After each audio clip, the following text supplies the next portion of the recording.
স্পেনের উত্তর আফ্রিকার স্বায়ত্তশাসিত অঞ্চল সেউতা আবারও বড় অভিবাসী সংকটে পড়েছে।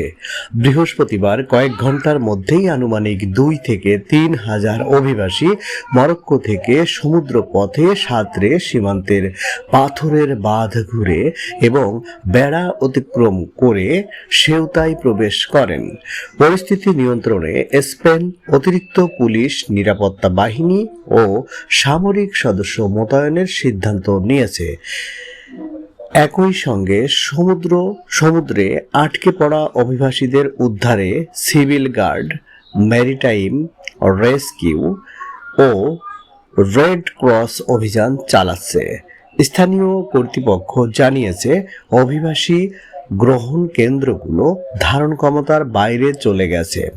গত 1 বছরে এই রুটে সমুদ্রে প্রায় 60টি মরদেহ উদ্ধার হয়েছে বলেও জানানো হয়েছে।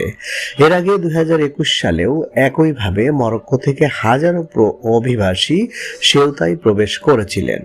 পরিস্থিতি পর্যবেক্ষণে স্পেনের প্রধানমন্ত্রী পেদ্রো সানচেজ সেউতা সফর করবেন বলে জানানো হয়েছে।